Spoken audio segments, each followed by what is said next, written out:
Hello, Anthony Arena here with Simple Stagecraft. We're going to do something a little different today. We're going to take it out to the old iPad, and I'm going to show you the types of theater stages. In particular, what I believe to be the three main types of theater stages.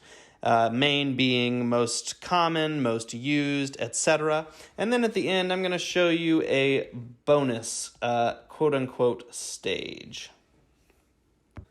All right, first up on our list, and probably the one that comes to mind most when you say theater, is the proscenium style stage.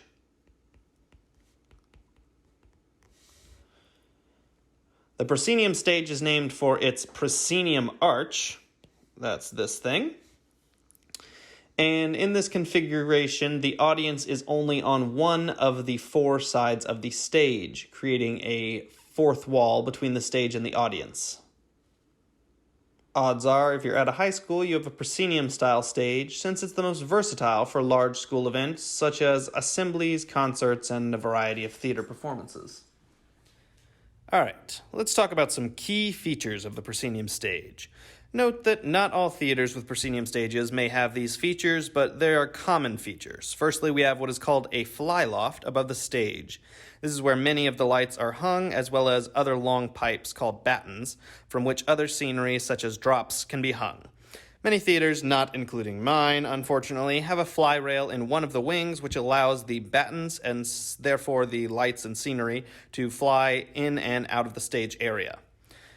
Also notable is that we have the wings to the side of the stage. The wings are just large areas to the left and the right of a stage, not seen by the audience, where set pieces and actors alike can be masked until they need to be on stage.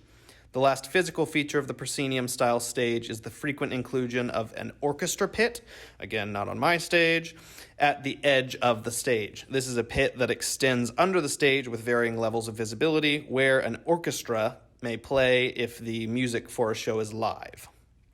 Due to the enclosed nature of a proscenium stage, where in only one side of the stage, the infamous fourth wall, is exposed to the audience, there is ample opportunity for large set pieces at varying depths. This will not be the case with our other stages, so it's important to note.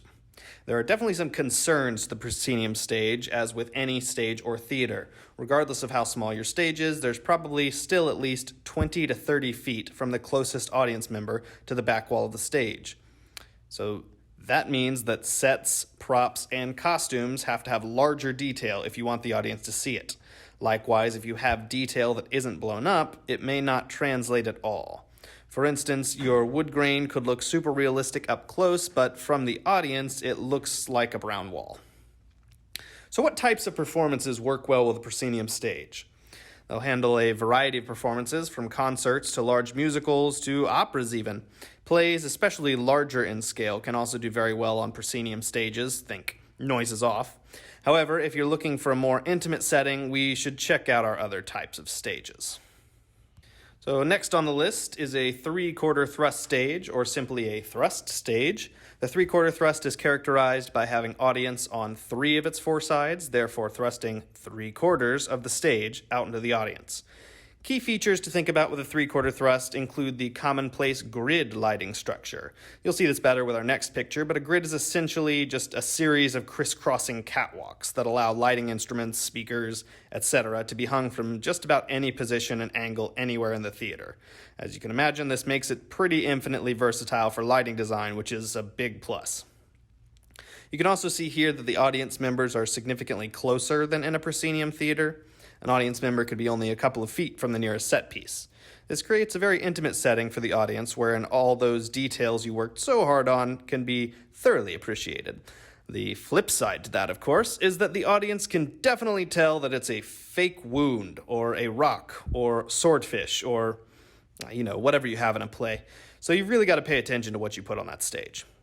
There is a back wall on a thrust stage of widely varying designs. Check out Shakespeare's Globe in London, for instance, that allows for large set pieces or entrances and exits. Speaking of entrances and exits, we are also introduced here to vomitoriums. You heard correctly, vomitoriums.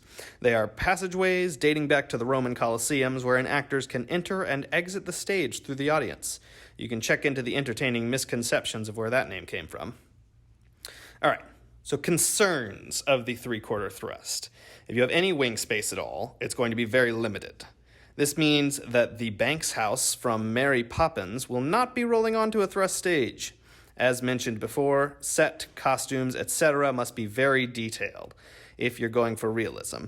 And arguably the largest concern, without getting too much into directing and acting, is the limitations of your scenery and the blocking around it. Allow me to explain. If I want my Midsummer Night's Dream set in a forest, that's lovely. However, if I decide that means we need a big, beautiful tree downstage, problems ensue. Exhibit A, beautiful tree. Exhibit B, actor, giving a speech. Now, perhaps House Right and Center House can see our actor just fine, but House Left can't see squat because of our big, beautiful tree. The solution? Everything mid to downstage on the thrust stage must not obstruct the audience's view. So perhaps we cut down our tree and make it a stump. Maybe add a shrubbery. Or we say that our beautiful tree is indispensable and move it up to our back wall, which is perfectly acceptable. All that taken into consideration, there are certain performances that do and don't work so well on a thrust stage. Note that these are generalities and not even a little bit hard and fast rules or even suggestions. Intimate plays, especially ones with small casts, do very well here, as would one-person shows or improv, or any show that feeds heavily on audience reactions or even interaction. Large-scale musicals tend to not work so well in these spaces, but a smaller musical could be really awesome in one of these spaces.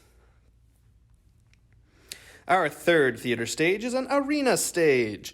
We're all familiar with this one through sports. Football stadiums, hockey arenas, etc. all date back to the arenas of ancient Rome.